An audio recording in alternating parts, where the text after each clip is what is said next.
하나님의 말씀 21장 12절부터 보시겠습니다. 출애굽기 21장 12절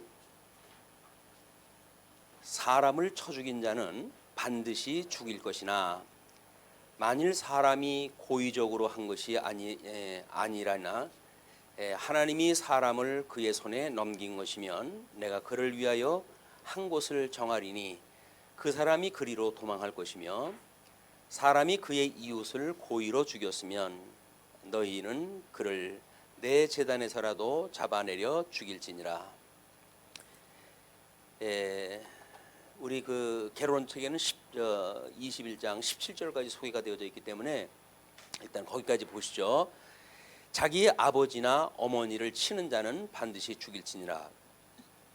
사람을 납치한 자가 그 사람을 팔았든지 자기 수하에 두었든지 그를 반드시 죽일지니라. 자기의 아버지나 어머니를 저주하는 자는 반드시 죽일지니라.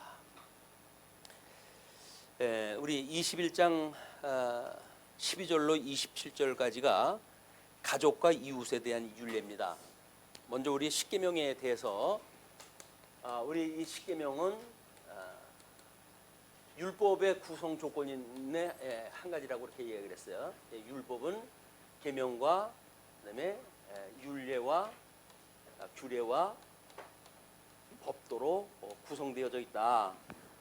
이렇게 확인했다 했는데 이 계명이 지금 이 십계명은 대신 계명과 대인 계명으로 이렇게 나뉜다고 확인했다 했습니다. 대신 계명은 우리 성부 하나님, 성자 하나님, 성령 하나님, 삼위일체의 하나님을 우리가 어떻게 믿는가에 대한 이야기입니다. 위로는 하나님을 사랑하고 그 이야기는 이 삼위일체의 하나님을 사랑하고 그런 것 뜻이나 마찬가지라고 그랬어요. 삼위일체론에 볼 것 같으면 성부 하나님은 누구로부터 나오지도 않고 말미암지도 않고 누구로부터 출생하시지 아니한 분이라고 이렇게 이야기를 했습니다. 그래서 이 성부 하나님에 대한 우리 하나님을 그 경외하고 성부 하나님을 그대로 믿음으로 고백하는 일이 바로 하나님의 유일하신 하나님이라는 거예요. 모든 것이 성자 하나님도 성부 하나님으로부터 출생되어졌기 때문에 성부 하나님은 나 외에 다른 신을 두지 마라 이렇게 이야기합니다. 이거는 유일성, 우리 유일하신 하나님에 대한 우리 신앙 고백이죠. 그리고 성자 하나님은 성부 하나님으로부터 영원히 출생하셨다 이렇게 이야기를 했어요. 그래서 출생하신 그분은 하나님 영광의 본체가 되시는데 성자 하나님은 그 영광의 광채가 되시는 분으로 이 땅에 오셨다. 그래서 예수 그리스도 이분만이 하나님의 아들로 오신 분이기 때문에 이분의 형상을 다른 걸로 만들고 그러면 안 돼요. 다른 형상을 만들지 말고 우상을 숭배하지 마라 이렇게 이야기를 했습니다. 그래서 예수 그리스도의 이외 것을 경배의 대상으로 삼는 것은 전부 그게 우상 숭배예요. 심지어 신약 성경의 그 의도에 의할 것 같으면 탐욕, 탐심 이것도 곧 우상 숭배라고 그랬거든요. 그러니까 예수 그리스도 이분만으로 우리가 만족을 누리지 못하고 지족을 배우지 못하고 다른 것에 욕심이 가지고 있다고 한다면 이거는 예수 그리스도를 믿는 게 아닙니다. 예수 그리스도를 믿는다는 이야기는 이분만으로 우리는 족한 거예요. 뭘 가지고 있고 뭐 가지고 없고의 문제가 아닙니다. 우리 존재하는 한 이 하나님의 실존하시는 하나님을 우리가 아버지라고 부르고 이분의 아들이 되어졌다고 하는 성도라고 한다면 마땅히 큰아들로 오셨던 예수 그리스도 이분 한 분으로 우리는 모든 게 족한 거예요. 예수를 믿으면서 우리가 다른 거를 욕심을 갖는다는 그 이야기는 결국 우상 숭배하는 일이고 하나님의 형상을 다른 걸로 만드는 거나 똑같습니다. 그래서 이걸 구차한 방법으로 옛날 사람들은 피조물로 뭘 만들어 놓고 거기다 절을 하고 그랬죠. 그러나 신약성경에 와서 신령한 개념으로 보았을 때는 인간이 가지고 있는 탐심, 자기 스스로 무엇인가를 연출할 수 있다고 믿는 이런 그 고약스러운 이런 그 마음들이 예수 그리스도를 믿지 않는다는 거예요. 그래서 인본주의라든가 세속주의라든가 지금 뭐 우리가 어떤 일련의 신비주의라든가 이런 것들이 예수 그리스도를 제대로 알지 못하는 데서 오는 다른 형상입니다. 다른 형상. 그래서 우리 기독교의 기독론의 모든 오해, 우리 이제 이것이 신론에 대한 오해라고 한다면, 요거는 기독론에 대한 오해예요. 기독론에 대한 오해. 그러니까 이 기독론을 우리가 제대로 모르게 되면 결국 풍문에 들은 대로 예수님을 믿을 수밖에 없습니다. 그러나 우리 신약성경에서 이야기하는 것처럼 복음서에서 그의 직임을 통해 가지고, 그의 신분을 통해 가지고, 그분의 사역을 통해 가지고, 그분의 품위를 통해 가지고 예수가 그리스도라고 믿게 되어지는 것이 성경에 계시되어진 예수 그리스도를 믿는 거야.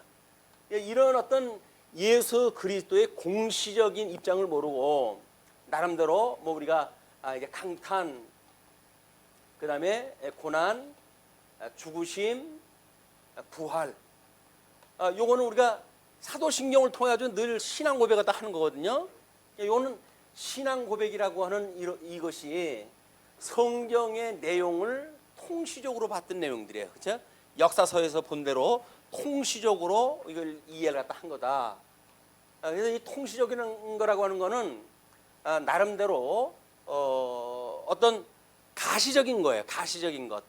그렇기 때문에 이것이 공시적으로 우리한테 주어져 가지고 이것이 비가시적이고 진리 본연의 진리의 내용입니다. 이거는 계시 형식으로 해가지고 강탄하고 고난하고 죽으시고 부활이라고 하는 이런 걸로 우리한테 보여주었지만, 이것이 담고 있는 예수가 그리스도라고 하는 기독론의 본론은 우리가 공시적으로 이걸 이해를 해야 돼요. 그래서 우리가 마태복음을 통해 가지고 끊임없이 예수 그리스도의 새 직임을 통해 가지고 구약성경에 언약되어진 메시아다, 이걸 확인하는 일은 그냥 강탄, 고난, 죽으심, 부활이라고 하는 단순한 신앙 고백에 머무르게 되어지는 이런 것에 우리 지나질 않는다.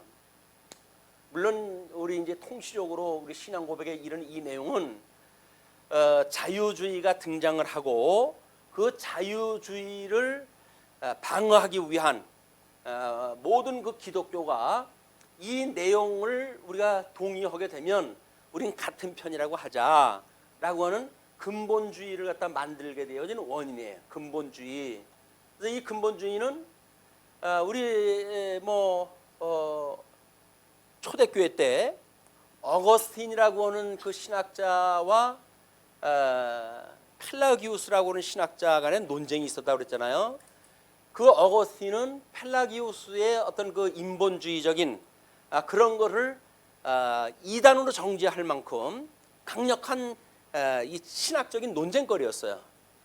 그래서 워낙 이제 우리 기본적으로 신학이 우위에 있던 신학에 의해서 신학이 매우 지하실로 들어갔습니다. 지하로 들어갔고, 그러나 종교 개혁이 일어나고 칼빈주의가 이제 다시 일어날 때 알미니안주의가 또 대적을 갖다 해요. 근데 그 알미니안주의의 사고는 펠라기우스의 이 사고와 신학의 노선이 같은 겁니다. 그러니까 칼빈주의와 알미니안주의의 갈등은 신학적으로 해서 함께 할 수 없는 집들이에요. 근데 이 근본주의라고 하는 그걸로 워낙 지금 자유주의라고 하는 이걸로 해가지고 기독교를 공격하다 해오니까 나름대로 이 개혁적인 그런 종파를 가지고 있던 사람들이 근본주의라고 하는 걸로 힘을 합한 거예요. 그렇기 때문에 지금은 우리가 좀 불편하더라도 우리 알미니안주의와 칼빈주의가 함께 살아가고 있어요. 그거를 적과의 동침이라고 그러는 겁니다. 왜? 이 자유주의를 이기기 위해서는 최소한도 그렇게만이라도 해야 지켜지니까. 그러나 칼빈주의 입장에서 보게 되면 이 불편한 진실을 언제까지 감출 수는 없잖아요. 왜 우리는 절대적인 하나님의 주권을 말해야 되는가? 성경이 그렇게 이야기를 하기 때문에 그러는 거예요. 그래서 웨스트민스터 신앙고백의 대소요리 문답을 통해 가지고 목사님들이 안수를 받을 때 그 웨스트민스터 신앙 고백에 의해 가지고 시인을 갖다 하는지 여부를 따라 가지고 우리 안수를 받아요. 그렇다고 한다면 최소한도 그 웨스트민스터 신앙 고백에 있는 그 내용을 우리가 어떤 정도로 수용을 또 하는가가 매우 관건입니다. 근데 워낙 지금 이제 기독교는 그런 문제는 이미 다 배제시켜 놓고 성경 뭐 그저 이렇게 파편적으로 우리가 공부를 갖다 하고 이해를 갖다 하고 그리고 어떤 설교 중심의 이런 강단이 이루어지다 보니까 성도들의 삶의 방향성 제시라든가 이런 거에 그치고 만다는 거예요. 하나님의 크신 영광을 우리가 보고 배울 수 있는 기회가 없습니다. 그리고 뭐 이제 신학생들이나 이런 어떤 교회 신학적인 그 내용을 배우는 거예요. 신학교 들어가서도.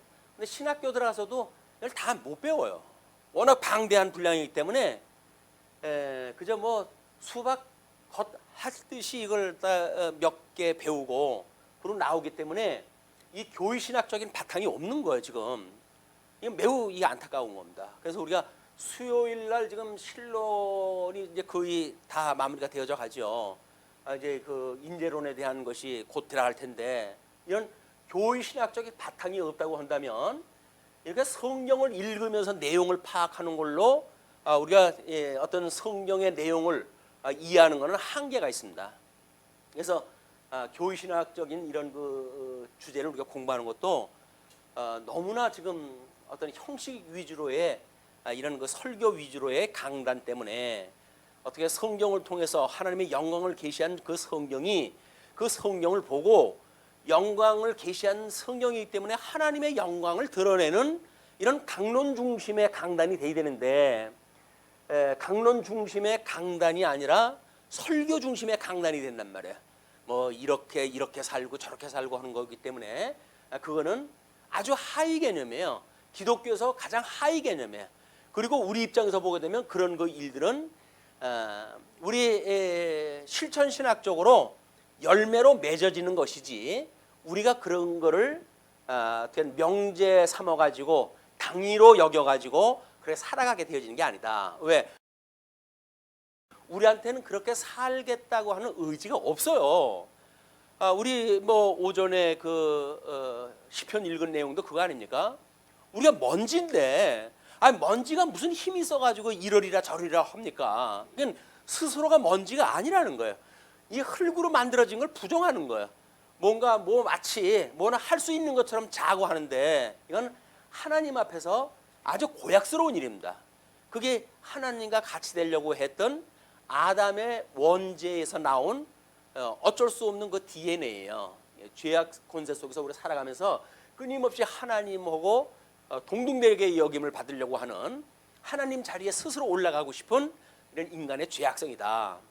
그래서 지금 이 기독론이라고 하는 이런 걸 통해서도 성자 하나님에 대한 걸 우리가 확실하게 이제 공부를 해야 되겠고, 그리고 우리 성령 하나님께서 주시는 것이 우리 인식의 주관자라고 그러지 않았어요?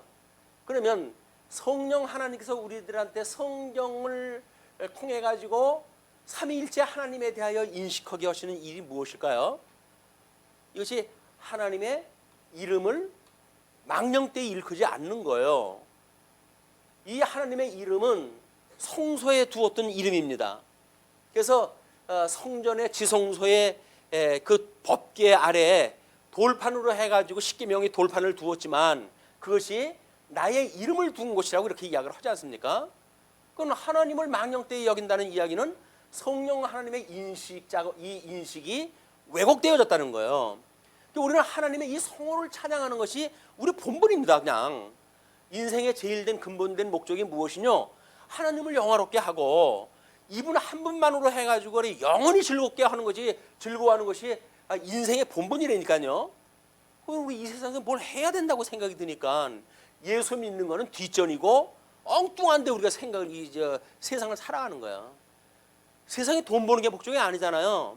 뭐 우리 가족들 뭐 이렇게 운영을 갖다 해가지고 가족을 세우고 가정을 세우고 그것이 목적이 아니라니까요. 그거는 하나님을 배워가는 수단이에요, 수단.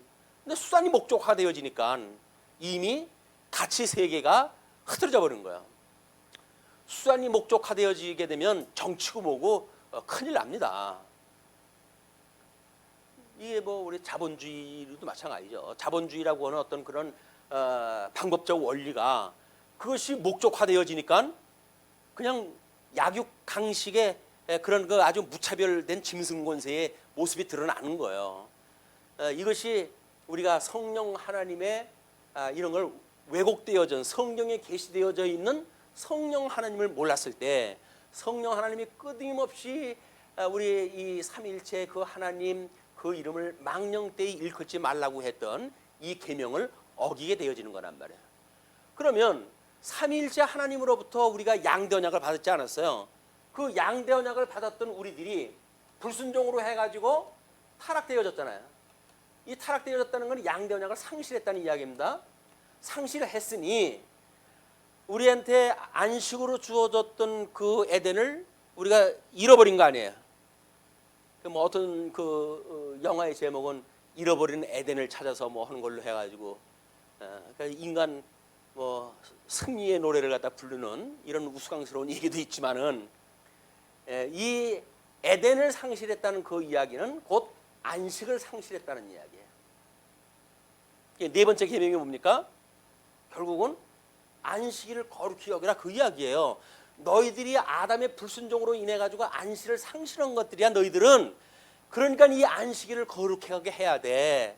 그 거룩하게 해야 된다는 이야기는 뭡니까? 결국 우리 성령의 감동으로 인해 가지고 우리 성부 하나님의 이제 예정, 또 성부 하나님의 구속, 성령 하나님의 인치심, 이 삼위일체 하나님의 우리 구속 사역이라고 그렇게 이야기를 했어요. 그러니까 삼위일체 하나님의 구원에 의해 가지고 구원으로 다시 회복되어진 안식을 사는 것, 예수를 믿고 예수 안에서 사는 것, 예수 그리스도 안에서 심령의 평강을 누리고 사는 것, 이게 안식일을 그렇게 여기는 거예요. 근데 무슨 그 일주일에 뭐 토요일 날을 쉬는 게 안식일이라든지 이런 걸 가지고 가장 협의적이고 부분적인 거 가지고 이 안식을 논한다는 이야기는 하나님의 계명에 10분의 1도 지금 미치지 않은 겁니다. 10분의 1이 뭐예요? 100분의 1도 미치지가 않은 거죠. 이런 그 우리 안식에 거한다는 이야기는 이 하나님 삼위일체 하나님과 그다음에 이제 대인계 이 대신계명과 대인계명을 주었다 그랬잖아요.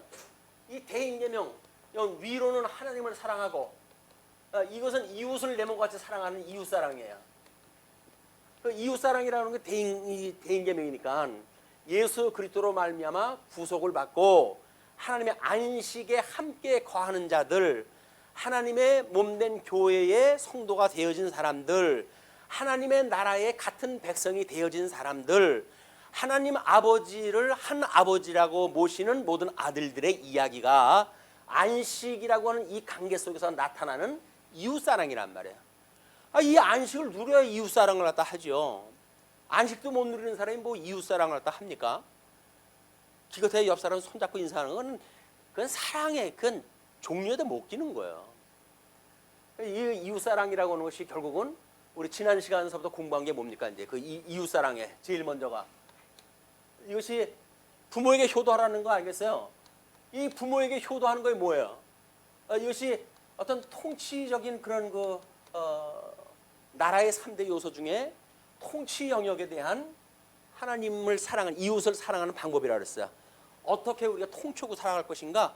통치자와는 어떤 관계를 맺고 살아갈 것인가? 위에 권세 잡은 자들하고는 어떤 관계를 가지고 살아갈 것인가? 이걸 통해서 배워야 되는데 이런 원리가 없으니까 내 부모만 내 부모고 남의 집 부모는 아무것도 아닌 거예요 또. 그건 이거는 십계명 정신에 어그러지는 거예요. 교회에서 우리가 혈통적인 어떤 가족 중심이 아니잖아요. 실용적으로 해가지고 우리가 한 부모요 한 자녀로 살아간다고 한다면 마땅히 교회에서 이루어지는 이 부모에 대한 이 계명에 대한 문제는 백발을 종기 여기는 자세로 드러나는 겁니다. 예. 뭐 사회에서 뭐 출산을 했다고 해가지고 교회에 뭐 이렇게 힘없는 노인들을 갖다가 우습게 여기고 하는 사람들, 그건 사랑을 모르는 사람들이에요. 그런 사람들이 교회 와가지고 완장 들려고 뭐 이것도 하고 저것도 한다 그러잖아요. 그럼 뭘 한다는 거예요? 그분들이 사랑을 안 하면서 뭘 한다는 거예요? 그건 일을 갖다 한다는 거예요. 일을. 그 일을 일 중심이 우리가 아니다. 끊임없이 기능 중심은 아니라고 이렇게 이야기를 했어요. 우리가 공부하는 것은 계시 중심이라 그러므로 배우고 익히는 하나님의 영광을 배우고 익히고 기업의 영광을 배우고 익히고 의의 영광을 배우고 익히다가 가는 거예요. 그게 믿음으로 그러면 지금 믿음으로 살아가는 걸 우리가 공부하는 거니까 그걸 뭘 해야 된다고 생각이 들으니까 조바심이 나는 거예요. 연말이 되어지게 되면 더 바쁘잖아요. 우리가 또 왜 행정적으로 뭐 처리할 것이 있으니까. 근데 그것이 목적이 되면 안 돼요. 그건 수단이에요. 수단. 그 수단을 가지고 우리가 어떻게 행정을 예쁘게 해가지고 이렇게 실용적인 하나님 이웃 사랑을 하는 것을 존속시킬 수가 있는가라고 해서 우리가 기도하면서 연구하고 그래서 그걸 갖다 우리가 시간을 할애해가지고 그런 일을 다 하는 거란 말이에요. 자, 두 번째 이제 내 이웃을 내 부모를 사랑하라 이렇게 이야기를 하고 그리고 살인하지 마라. 그다음에 간음하지 마라. 이것이 사회적인 거라고 이렇게 이야기했어요. 생육하고 번성하라라고 했는데 생육번성할 때 해야 될 그 이웃을 죽여버리게 되면 생육번성할 수가 없잖아요.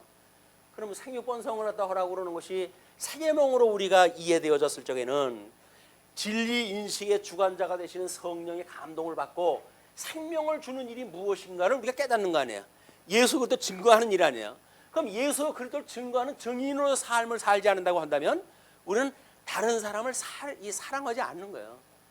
그 살인을 하지 않았지만 그 사람들한테 예수 그리스도를 증거하지 않았으면 우리는 잠정적 살인죄인들이에요. 살인죄인들. 왜? 생명의 주인을 소개를 안 했잖아요. 일리 가야 삽니다 라고 이야기 해야 되는데 이리 가야 됩니다 라고 우리는 뭐 신호체계 같은 거 무시해버리잖아요.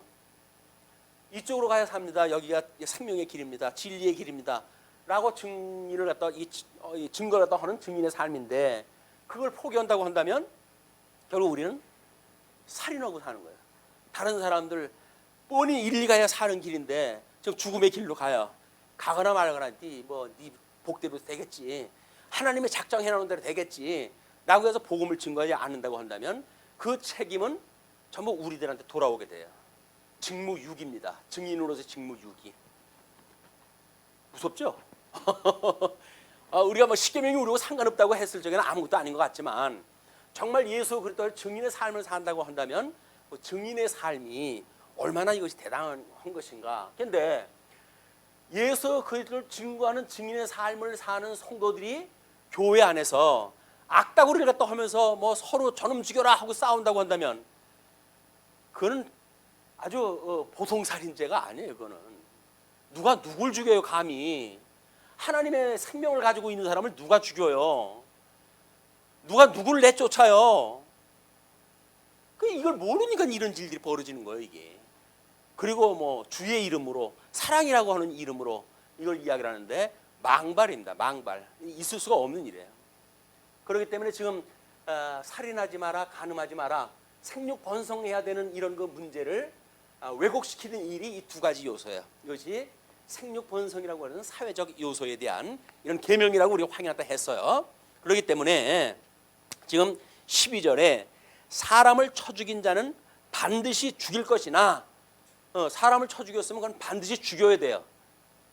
왜? 그런 인간은 도받았자 또 다른 사람 죽일 거니까. 그런데 만일 사람이 고의적으로 한 것이 아니라 하나님이 사람을 그의 손에 넘긴 것이면 내가 그를 위하여 한 곳을 정하리니 그 사람이 그리로 도망할 것이며 피한처를 주어가지고 이건 필히 죽여야 되는데 피한처를 하나님께서 만들어 주셔가지고 그리고 미필적 고의 우정 죽였던 이런 그 사람들은 마땅히 죽여야 돼요. 그런데 뭔가 하나님께서 이들에게 손에다 맡겼다든가 이런 거에 의해 가지고 불가피하게 이런 일이 벌어진 일이 있고 고의적으로 하지 않았다고 한다면 그 사람들은 피한처로 들어가서 숨도록 하나님께서 안전장치를 다 해준 거예요. 생육번성하라고 그러는데 뭐 하나님께서 어떻게 살인을 할 수밖에 없는 지경에다 넣어가지고 일이 됐다고 한다면 그 사람까지 다 죽이게 되면 생육번성할 수가 없잖아요. 그러니까 하나님께서는 피한초로 그들을 피하게끔 하고, 그 다음에 제사장에 의해 가지고 충분한 조사를 받게 하고, 그 살만한 자는 거기에서 그 수완이 다할 때까지 살도록 하나님께서 안전장치를 다 해주셨다. 그것이 지금 14절까지 이야기입니다. 13절까지. 14절, 사람이 그의 이웃을 고의로 죽였으면 너는 그를 내 제단에서라도 잡아내려 죽일지니라. 우리 뭐 역대서에 보게 되면 사람을 죽여가지고 그 죽음을 면하려고 해가지고 제단 뿔을 잡았던 그 사람이 있잖아요. 그러나 그걸 내버려 두질 않죠. 그 안에 들어갔다고 해서 안 되는 거야. 고의적 사랑이라고 하는, 이 살인이라고 하는 거는 피할 방법이 없어요. 제단에 들어가서 제단 뿔을 잡았다고 하더라도 그걸 끌어내가지고 차명을 시키는 일이, 하나님께서 이거를 보존하게 하신 거예요. 생육 번성하라고 했던 하나님의 언약을 이루어 가시는 방법입니다. 언약을 성취하시기 위한 아주 구체적인 방법이 이 방법으로 주셨다. 그냥 십계명이라고 하는 그런 그 내용도 그냥 살인하지 마라, 간음하지 마라, 뭐 이렇게만 보게 되면 우리가 사람을 찔러 죽였다든지 이렇게 해야 살인이라고 이야기를 하잖아요. 이렇게 생각이 들잖아요. 예수님께서 이걸 뭐라고 이야기를 하셔요? 살인하지 말라라는 걸. 너희는 마음에 이미 나가라 하고 욕을 갖다 했다고 한다면 너는 이미 살인한 거야. 그 이야기예요. 우리는 아담 이후에 이 죄인이라고 하는 것을 우리가 근본적으로 깔고 사는 사람들이에요. 이거로부터 우리 주님이 우리를 구하시지 않는다고 한다면 나는 영원히 멸망받을 것에 지나지 않는다 라고 하는 기초가 있어야 끊임없이 영생에 이르는 회개의 기도가 가능한데, 뭐 구원을 받았대나 뭐 예정이 됐대나 뭐 어쨌대나 라고 해가지고 이런 과정 섭리를 믿지 않는다는 이야기는 전부 관념적인 신앙들이에요. 관념적인 신앙. 나의 중심적인 삶이 쑥 빠져버린, 삶은 빠져버리고 웃고 뭐만 남았다? 이론 체계만 남은 거예요. 그걸 관념적인 신앙이라고 이렇게 합니다. 그건 철학이에요. 철학. 신앙이 아니에요. 우리는 삶이 그게 빠져버리고 뭐 이제 신론에 대한 공부를 갖다 한다고 해가지고 우스꽝스러운 어떤 그 이론 나부랭이는 아니지만 그런 걸 가지고 자기를 정당화하고 이렇게 하는 그 일은, 이 신학을, 이게 하나님의 이름을 망령되게 여기는 일만큼이나 이거 왜곡된 상황이다. 이것이 우리가 이 주의를 갖다 해야 될 그런 그 내용이라 보여집니다. 그리고 뭐 간음하지 마라. 뭐 여자를 보고 음식만 품어도 간음했다는 거 아닙니까? 그러니까 이 간음은 여자만 보고 음식을 품어도 이미 간음을 갖다 했으니까 간음을 한 자는 쳐 죽여야 될 거 아니겠어요? 그러니까 우리는 마땅히 돌로 맞아 죽어야 된다니까요. 근데 우리 대속주 예수님이 나를 대신해서 십자가에 못 박아 죽으셨기 때문에 이 간음죄로부터 나를 갖다 보호해 주신 거란 말이에요. 그런데도 우리는 은혜를 모른다니까. 내 대신 주님이 죽었는데도 불구하고 뭐 성경대로 돌아가신 거지 뭐 나 때문에 돌아가신 거냐 뭐 이런 식은 소리 한다는 이야기는 예수 믿지 않는 거란 말이에요. 예수님이 나를 위해서 돌아가셨다고는 실질적인 상황인데 이게, 그런데 어떻게 이게 체감으로 안 오고 교감이 안 됩니까? 어떻게 느낌으로 안 올까요 이것이? 그 이야기는 관념에 그치고 마니까 그러는 거예요. 그리고 뭐 그것이 생각 세계가 뭐 마음으로 내려오는데 평생이 걸렸대나 어쨌거나 예수님을 믿는 전 인격적인 믿음이라고 하는 거는 그렇게 믿어지는 게 아닙니다. 어느 날 그냥 우리 전 인격적으로 믿어지는 거예요. 그게 삶 속에서 믿어지는 거란 말이에요. 생명, 그분이 영원한 생명이 그냥 믿어지고 그분 안에 내가 있다고 믿어지고 그분 안에서 내가 지금 안식을 누리고 있고 심령의 평강을 누리고 있다고 하는 것이 주님으로 말미암았다고 하는 그런 우리들의 이 은혜, 구속에 대한 은혜가 늘 존속되어진단 말이에요. 우리 이 마음을 움직이고. 근데 그런 것이 아니라고 한다면 우리는 형식적인 신앙생활을 하는지 몰라요. 그분에 의해서 우리가 돌에 맞아 죽어야 될 우리들이 마땅히 우리 주님이 대신 죽으셨고 그분이 우리 대속주라고 하는 신앙 고백 때문에 우리를 갖다 하나님께서 살려주시는 거란 말이에요. 뭐 고발을 또 할 거 아니겠어요. 사단들이 끊임없이 고발하죠. 저놈이요? 아이고 나보다 더 무서운 놈입니다 저놈. 라고 사단들이 끊임없이 고발을 할 거예요. 그러나 우리 아버지께서는 어떻게 하신다고요? 예수님 보시고 무슨 소리냐. 죽기까지 충성한 내 아들을 가지고 너 뭐라고 그러면 너 죽어. 라고 해주시는 거예요. 왜? 우리는 예수님 안에 숨어 있는 거 아니에요. 이 칭의, 의의 옷에 우리가 감싸져 있는 거지 내 얼굴을 거기다 내밀었다 하면 그냥 그대로 목 잘라져 죽는 거예요. 근데 우리는 자꾸 거들먹거리잖아요. 내 목줄을 내놓고 예수 그리스도의 이름으로 하는 것이 아니라 내 이름을 내놓고 나를 자랑하고 나의 영광을 위하니까 헛된 영광을 구하고 살아간단 말이야. 그건 예수를 믿는 게 아니다. 자, 그러면서 이제 15절에는 그렇게 나오죠. 또 자기 아버지나 어머니를 치는 자는 반드시 죽일지니라.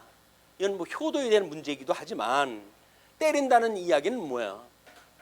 이미 위협한다는 이야기야. 이 살인에 대한 범주야. 살인에 대한 범주.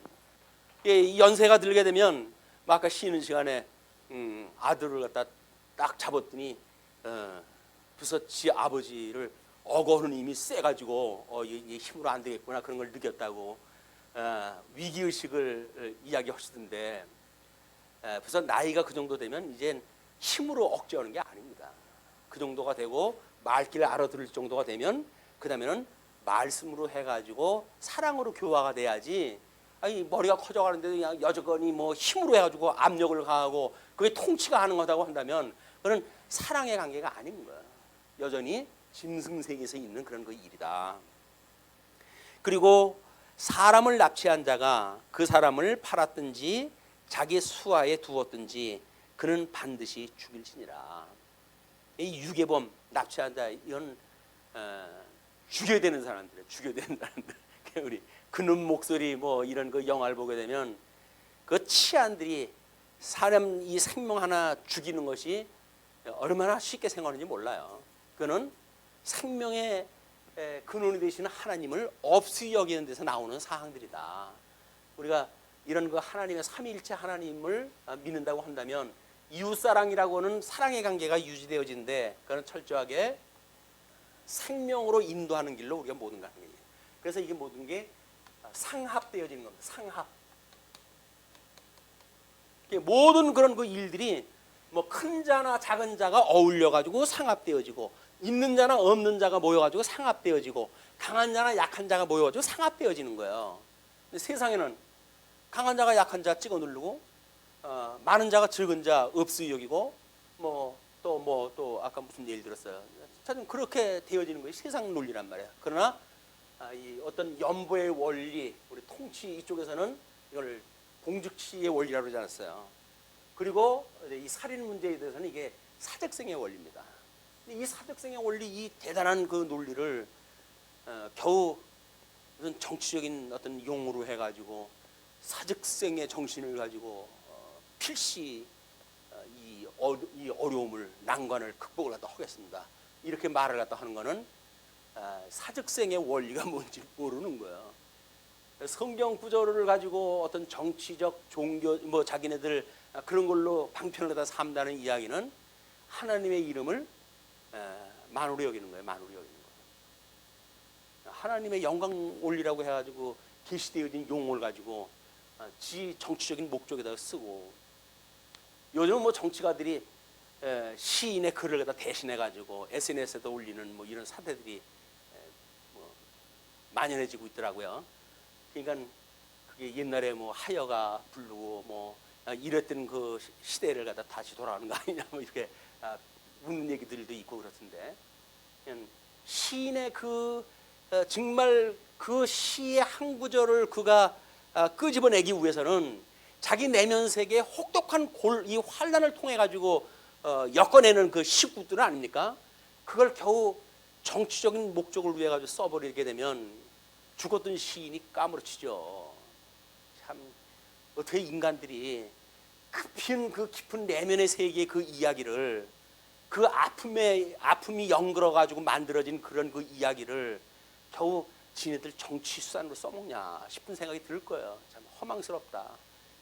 부질없는 일을 허다나가 왔구나 이런 생각이 들 거예요. 우리도 마찬가지입니다. 아무리 예쁜 얘기를 다 하고 아픔을 통해 가지고 예수부터 복음을 증거했는데 그 복음을 들은 자가 그거 가지고 지 장사 노릇이나 해먹고 그런다고 한다면 허망스럽게 짝이 없잖아요. 그 복음을 증거했는데 뒤에다 칼이나 꽂고 어떻게 좋아요. 그럴 때 좌절할 수밖에 없죠. 그러나 우리가 그리스도 안에서 했기 때문에 우리가 오래 참고 인내하는 은사를 가지고 지키게 되어진다. 자, 그런 뒤에 이제 또 자기의 아버지나 어머니를 저주하는 자는 반드시 죽일지니라. 저주가 뭐예요? 여 상실해 가지고 누렸던 하나님께서 양대 언약을 복을 주셨는데 이 복을 누리지 못하고 우리 사단에 의해 가지고 지금 잊고 있는 것, 이게 저주예요. 그러니까 하나님이 이 아버지가 다시 복음으로 해가지고 회복되어진다고 하는 복음을 증거해 줄 아버지 아닙니까? 근데 그 아버지를 저주를 한다는 이야기는 당신은 사망 권세 아래서 영원 무궁토록 저주받고 살 사람이요 라고 하는 이야기 아니겠어요? 그런 자에게는 하나님께서 복음을 들을 길을 막아 놓으시는 거예요. 이 저주라고 하는 그런 그 일이 무슨 뭐 다른 이야기 하는 거 아니에요. 이 사망 권세 아래서 살아가고 있는 것이 당연합니다. 당신은 그렇게 이야기하는 것이 저주하는 일이다. 그리고 18절로부터 27절까지 상해 보상법에 대한 이야기가 이제 나와요. 사람이 서로 싸우다가 하나가 돌이나 주먹으로 그의 상대방을 쳤으나 그가 죽지 않고 자리에 누웠다가 지팡이를 짚고 일어나 걸으면 그를 친 자가 형벌은 면하되 그간의 손해를 배상하고 그가 완치되게 할 것이니라. 이는 만약에 죽어버리게 되면 살인한 거 아니에요. 근데 죽지는 않았어. 그리고 일어나가지고 지팡이를 짚고 일어나요. 일어나가지고 만약에 정상적인 삶을 살아가게 되어지게 되면 살인죄는 면하게 되어지지만 그동안에 경제 활동을 하지 못했던 그동안의 손해를 배상하고 완치되게 하는 것을 해줘야 되는 거야. 우리는 환자에 대해서는 전쟁터에서도 국적을 묻지 않습니다. 전쟁터에서 어떤 환자가 생기게 되면 십자가 완장을 했던 이 위생병들은 그 국적을 묻지 않아요. 그리고 그 인명을 고치는 거야. 그게 다 기독교 정신이란 말이에요. 그게. 그런데 요즘은 뭐 제주도에 이제 그 상업 의료가 이제 재개된다고 그러네요. 돈 있는 사람들만 특별히 받을 수 있는 치료 행위가 가능해진다는 이야기죠. 그 이야기는 뭐예요? 한마디로 거기에 완전히 장사꾼 소굴이 되어져 버리는 거예요. 있는 사람들은 양질의 치료를 받고 모르겠어요. 100년, 200년 살는지 모르겠지만 저주받은 생활 속에서 그래서 살면 모르겠어요. 그게 돈 없는 사람은 그냥 죽어야지. 이번에 이스라엘 뭐 윷놀이 하신다 그래가지고 이것저것 생각을 갖다가 하다가 경기라는 게 그렇잖아요. 어떤 경기는 시간을 정해놓고 많은 점수를 내면 이기는 그 경기가 있고 어떤 경기는 횟수를 정해놓고 그걸 이기면 이기는 경기가 있어요. 어떤 경기는 빨리 그 점수를 따면 이기는 경기가 있어요. 뭐 이제 정부라든가 뭐 테니스라든가 탁구라든가 그런 이야기 시간에 제한 없이 주어진 점수만 빨리 내면 되는 거 아니겠어요? 윷놀이는 그동안은 뭐예요? 빨리 나면 되는 거예요. 빨리 나면 되는 거예요. 빨리 난다는 이야기가 뭐예요? 결국은 그게 사실은 빨리 하직하는 거예요. 세상에서 그 말판에서 내려온다는 거 아닙니까? 그 우리는 늘 끊임없이 하나님 나라라는 걸 소망을 갖다 해가지고 지금 죽어도 족사오니 뭐 이런 믿음으로 살아가기 때문에 우리 윷놀이도 자유롭게 하는지 몰라요. 그리고 빨리 나게 되면 나는 다 났어. 이제 이 세상의 모든 여행 끝났어. 하나님 나라 이제 가는 거야. 이런 은혜를 깨달을 수 있는 기회가 되기를 주님의 이름으로 축복합니다. 승부욕에 얽매여 가지고 또 거기서 뭐 얼굴 붉히고 이렇게 되면 참 체면 안 쓰니까 이런 그 문제가 있는 것 같아요. 싸움을 사람들이 결국 상대방을 때렸을 적에도 끊임없이 상대방이 나을 때까지 치료를 갖다 해주고 또 경제적인 보상을 갖다 해주고 이것이 인지상정인 거예요. 요즘 뭐 군대에서 그 지뢰 밟아가지고 뭐 다리가 절단되어진 사람이 뭐 군대 치료에 제한이 있으니까 유료 치료를 갖다가 본인이 받아야 된다고. 근데 그걸 또 대통령이 가가지고 너는 내가 책임지고 다 해줄게 이렇게 이야기를 했잖아요. 옆에 있던 사람은 대통령이 그 얘기 안 했으니까 한 사람은 국가에서 치료를 갖다 보장을 갖다 하고 한 사람은 치료 보장을 못 한다는 거예요. 왜? 그런 사람이 많으니까. 이게 무슨 일입니까? 국가를 위해서 의무 복역을 갖다 하다가 사고가 다쳤는데 개인이 부담을 갖다 한다는 거는 말이 안 되잖아요. 이게 여기 이런 그 사법적인 그런 거 정신은 경제적인 모든 것들에 책임을 져줘야 돼요. 과거에는 뭐 상위군인이라든지 하는 사람들은 연금을 주고 나라에서 그렇게 해가지고 참 살게 했지 않습니까? 왜 그럴까요? 나라를 위해 싸우다가 그렇게 된 거니까. 근데 어떤 정신없는 사람은 뭐라 그래요? 상위군인들은 죽여야 된다는 거예요, 빨리. 왜 평생 그 돈을 들여가지고 고치고 있냐? 빨리빨리 죽여버리고 말지. 생산 가치도 없는데. 이렇게 말하는 분들은 사람도 아니에요. 임금을 쓴. 어떻게 자기하고 상관이 없다고 그렇게 이야기를 할 수가 있어요. 자기 아마 가족 중에 누가 감기만 걸려도 그러지 않을 겁니다. 그런데 그 6.25 때 전쟁을 통해 가지고 상처를 갖다 입고 뭐 경제 활동은커녕 사회 활동도 못 하잖아요. 그런 사람들이 지금 병실에 있으니까 그런 사람들을 사랑꾸시를 못 한다고 죽여야 된다는 거예요. 이게 그게 우리 이웃에 있습니다. 그런 사람들 우리 이웃에 있어요. 그런 사람들은 말 섞으면 안 돼요. 물들어요, 물들어. 사람이 서로 싸우다가 이제 사람이 매로 그 남종이나 여종을 쳐서 당장에 죽으면 반드시 형벌을 받으려니와 종이라고 하는 것은 자기의 재산으로 여겨지는 그런 것을 이야기를 했다 해서 어떤 인격적 대우를 갖다 못 받은 시대입니다. 그런데도 불구하고 그가 만약에 당장에 죽으면 반드시 형벌을 받아야 돼요. 그러나 그가 하루나 이틀을 연명하면 형벌을 멸하리니 그는 상년의 재산입니다. 내 자산이니까 죽을 때까지 친 거 아니에요. 죽을 때까지 때리지 않고 한 대를 감한 거야. 그래서 우리 40대에 한 대를 감한 배를 갖다 우리 사도 바울이 맞고 그러지 않았어요. 죽을 때까지 가면 지네들이 전부 사형죄로 살인죄로 걸려 들어가니까 한 대 감한 배를 갖다 치는 거야. 거의 죽게 만들어 놓는 거야. 거의 죽게 만드는 거. 이런 원리가 무엇인지를 모르고 율법적으로 인용을 갖다 하는 종교 지도자들의 악행입니다. 법은 지켰어요. 49에 뭐 하나를 감한 매를 갖다 쳤기 때문에 살인은 안 했어요. 그러나 죽기 일보 직전까지 했다는 그런 그 이야기는 이건 사랑의 정신으로 봤을 적에 완전히 잘못되어져 있는 그런 그 개념입니다. 다음에 이제 22절에 보면 사람이 서로 싸우다가 임신한 여인을 쳐서 낙태하게 하였으나 다른 해가 없으면 그 남편의 청구대로 반드시 벌금을 내되 재판장의 판결을 따라 낼 것이니라. 그러나 다른 해가 있으면 갚되 생명은 생명으로 눈은 눈으로 이는 이로 손은 손으로 발은 발로 된 것은 된 것으로 상하게 한 것은 상함으로 때린 것은 때림으로 갚을지니라. 그래서 동죄에 대한 동형벌을 갖다 주시는 거예요. 똑같은 그런 벌로. 그래야 고통을 갖다 알거든요. 그런데 돈 있다고 해가지고 뭐 염치금 내가지고 뭐 대충 뭐 이렇게 산다든지 이렇게 되어지면 그 사람들은 죄를 깨달을 수가 없어요. 같은 고통을 느껴야 야 이랬구나 이걸 깨달을 수 있잖아요.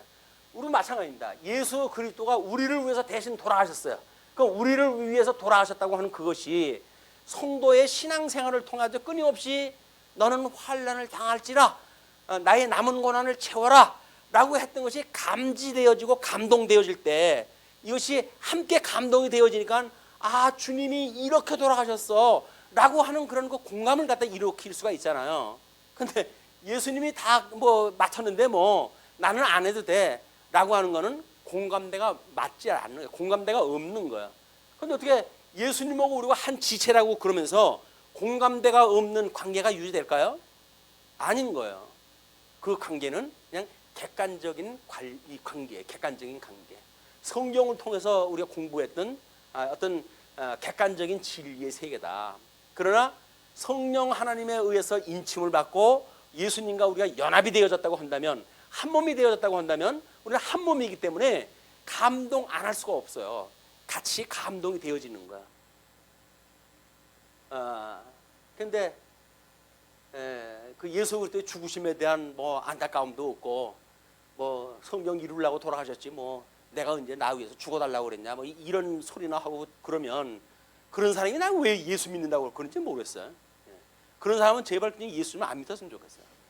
근데 뭐 식은 소리 다 하면서 예수를 믿는다고 그러니까 예수 믿는 사람들이 기가 막힌 거예요 이게. 예수님이 우리를 대신해서 돌아가셨다고 하는 그 이야기는 역사적인 사실입니다. 역사적인 사실. 그 역사적인 사실에 우리가 자식이 죽으면 부모의 가슴에 묻는다고 그러잖아요. 그러면 같은 지체로서 예수님이 우리를 위해서 돌아가셨는데 그것이 아무런 감동이 없고 느껴지지 않는다고 한다면 그는 뭔가 마비되어진 사람이거나 연합되어진 사람이 아니죠. 우리 예수님의 우리를 위한 대속이라고 하는 그 이야기는 관념의 세계가 아니라 실질적인 우리들의 살아있는 육체를 통해서 느껴지는 감동의 그런 그 세계다. 그래서 우리 공감성이라고 하는 예수님과 함께 살아가는 성도들의 공감성, 이거는 매우 중요한 겁니다. 공감성. 함께 뭐가 느껴져야지. 뭐 한쪽은 뭐 예수님이 나를 위해서 돌아가셨다고 그러니까 큰 은혜를 갖다 하고 그러는데 한쪽에서는 쟤 왜 저러니? 뭐 이래가지고 딴청한다고 그러면 완전히 상합의 원리에 어긋나는 거죠. 공감성이 그래서 중요하다. 그래서 이런 것들이 뭐 상담의 원리에 나오고 그러는 거예요. 왜? 위로는 하나님을 사랑하고 뭐 이런 그 일들이 제사장에 의해서 되어지잖아요. 그럼 제사장에 의해서 이웃사랑이 가능해지니까 우리 어려움이 있을 때 그럼 우리는 어떻게 상담을 할 것인가? 공감성이라는 게 중요한 거예요. 그리고 진정성 뭐 이런 이제 우리 이게 뭐 진정성이라고 하는 거는 이게 진리가 뭐 객관적인 진리니까 진정성이 필요한 그런 그 일이고 그다음에 이런 그 일들이 이루어지는 이런 그 성경적인 원리가 각 학문의 원리로 갖다 쓰는 거예요, 이런 것들이. 자, 22절 너는 과부나 고아를 해롭게 하지 말라. 과부나 고아를 해롭게 하지 말라는 그 이야기는 뭐예요? 결국 우리 이스라엘 백성들이 애굽의 종로로 태어나는 이야기는 약속의 땅 가나안 땅을 누리지 못하고 지금 이 상실한 상태로 있다는 거 아니겠어요? 여기에서 내가 살고 있다는 이야기야. 그런 그 이야기야. 이 과부와 고아라고 하는 그 이야기가 하나님을 잃어버렸던 사람, 아버지를 잃어버린 사람, 남편을 잃은 사람, 이것이 성부 하나님을 잃어버린 사람, 성자 하나님을 잃어버린 사람 아니에요. 우리들이 타락받았을 때 어떠한 죄의 권세에 의해서 우리가 어떻게 살았는지가 공감되어지니까 그런 그 분들에 대하여 예수 그리스도를 증거하고 하나님을 소개하고 그러므로 해가지고 이분들하고 이 삼위일체 하나님과 한 몸이 되어지도록 하는 것이 이걸 업신여기지 않은 일이란 말이에요. 근데 그런 걸 차치해놓고 뭐 구제나 몇 푼 한다든가 이런 거 가지고 이야기하자면 참 우리 할 얘기 없어져요. 여러분 이런 그 아주 어떤 하급적인 그런 그 이야기가 아니다. 아주 상당히 형이상학적인 그런 그 의미가 포함되어져 있다. 그렇기 때문에 내가 만일 그들을 해롭게 함으로 그들이 내게 부르짖으면 내가 반드시 그 부르짖음을 들으리라. 부르짖음을 듣는데요. 제가 이거 다른 길로 갈 적에요. 아는 척도 안 하고 복음도 증거하지 않았어요. 뭐 그것 좀 뭐 내가 교회 가는데 좀 물었거든요. 어디 가면 복음을 좀 들을 때가 있어요? 라고 물었는데요. 글쎄 어디 좀 찾아보고 그래. 그리고 자기 교회 소개를 다 안 시켜주는 거예요. 왜? 우리 교회 오게 되면 내 것도 다 드러나잖아. 우리는 그 사람한테 고고한 것처럼 보였는데 우리 교회 소개가 민망스러워.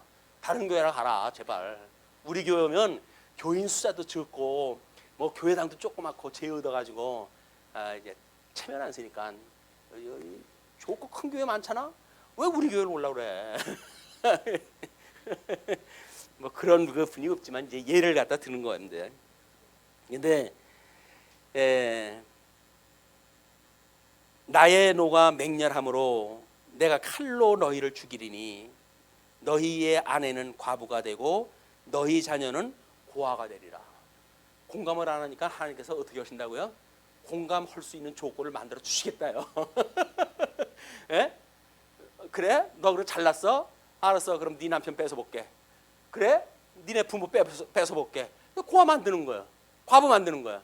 그때 가서야 우리는 땅을 치고 통곡을 하죠. 아 그렇구나, 너의 심령이 그랬구나, 이런 걸 깨닫게 되어진단 말이야. 그러니까 할 수만 있으면 우리가 나그네와 고아와 그다음에 또 뭐 과부와 이런 것들을 우리가 섬기라고 하는 그 이야기는 이렇게 우리 나그네 됐던 것을 끊임없이 기억을 했다 하는 거란 말이야. 율법의 정신이 뭐예요? 우리 하나님께서 이 율법을 왜 주었어요?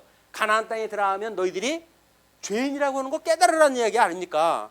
야, 하나님의 말씀은 전부 너희들이 죄인이었어. 너희들은 죽을 놈들이었어. 너희들은 돌에 맞아 죽는 게 당연해. 라고 우리한테 선언을 갖다 하는 거라니까요.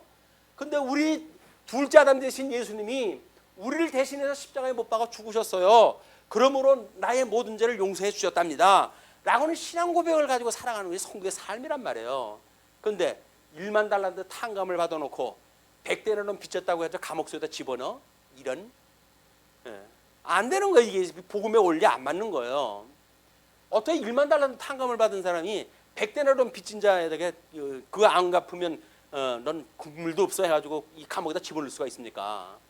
아니다. 이게 이거는 이런 그 원리에 의해서 예수님이 그런 그 달란트에 대한 비유도 그렇게 들으시게 된 거다. 25절 내가 만일 너와 함께 한 내 백성 중에서 가난한 자에게 돈을 구워주면 너는 그에게 채권자 같이 하지 말며 이자를 받지 말 것이며 내가 만일 이웃의 옷을 전당 잤거든 해가 지기 전에 그에게 돌려보내라. 먼저 22장으로 끝나가는구나. 마음이 급해가지고 이거 경제 활동에 대한 건데. 그러나 다른 해가 있으면 갚되 생명은 해가지고 갚아라. 26절입니다. 사람이 그 남종의 한 눈이나 여종의 한 눈을 쳐서 상하게 하면 그 눈에 대한 보상으로 그를 놓아줄 것이며 그 남종의 이나 여종의 이를 쳐서 빠뜨리면 그 이에 대한 보상으로 그를 놓아줄지니라. 신체의 일부를 상하게 하게 되면 모든 소유권을 포기해라, 그런 그 이야기야. 그렇게 포기하지 않으려면 있을 때 잘해. 뭐 유치원 그 교사가 책상을 밀어가지고 그 조그만 걸 이빨을 갖다 2개씩이나 뽑아놓고 이런 그 일들이 벌어지지 않습니까? 지금은 거의 사악한 시대예요. 사악한 시대. 정말 우리가 이 복음 안에 살아간다고 하는 것이 얼마나 보호를 받고 살아가는지 문 밖만 나가면 얼마나 세상이 무서운지 몰라요. 우리는 예수님 믿고 뭐 예수 믿는 사람들이 살고 이러니까 그저 뭐 어려운 걸 봐도 그게 어려운 줄 모르고 그러죠. 그렇지는 않습니다. 지금 이 사망의 권세가 얼마나 지금 이 집요하게 이 진리를 갖다 공격해 오는지 몰라요. 이 믿음 생활을 갖다 하는 사람들 얼마나 겁박을 갖다 하는지 모릅니다. 예수 믿지 말라고. 왜 쓸데없이 예수 믿냐? 내 말을 듣지. 라고 하죠. 끊임없이 빵 흔들어대고 나한테 절하면 이거 줄게. 나한테 절하면 이거 줄게. 정말 그럴까요? 아닙니다. 단호하게 사탄아 물러가라. 사탄아 물러가라. 우리가 이걸 연습을 갖다 해야 돼. 끊임없이. 우리가 우리에게 잘못한 사람을 용서해 준 것처럼 우리 죄를 용서하여 주시고 우리를 시험에 빠지지 않게 하시고 수없이 그냥 에워싸고 있는 그런 그 구덩텅이 함정 파놓고 올무놓고 넌 여기만 걸려만 말하래. 탁 챈다. 라고 하는 것들이 지금 사방에 깔려져 있잖아요. 거기에 시험에 빠지지 않게 하시고 그리고 이 악으로부터 나를 구원해 주세요. 이것이 우리들의 소망, 주님 나라에 갈 때까지의 소망의 기도입니다. 끊임없이 우리가 소망하다 하는 기도다. 어떻게 보게 되면 성경책 뒤에 있는 십계명, 이 십계명이라고 하는 건 우리가 살아가는 그 문제 안에 가치 문제라고 한다면 또 이 가치가 사랑이라고 했어요. 가치, 사랑. 그러니까 우리가 끊임없이 주기도를 통해 가지고 뭘 갖다 한다고요? 소망, 주기도. 하나님 앞에 기도를 갖다 하는 거니까 아버지의 뜻을 갖다 구하는 거니까 소망. 그리고 믿음으로 살아가는 것이 뭐예요? 이 진리의 말씀을 가지고 삼위일체 하나님 이분을 믿고 예수 그리스도를 믿는 이런 그 믿음으로 해가지고 사랑과 소망과 우리가 살아가고 있다.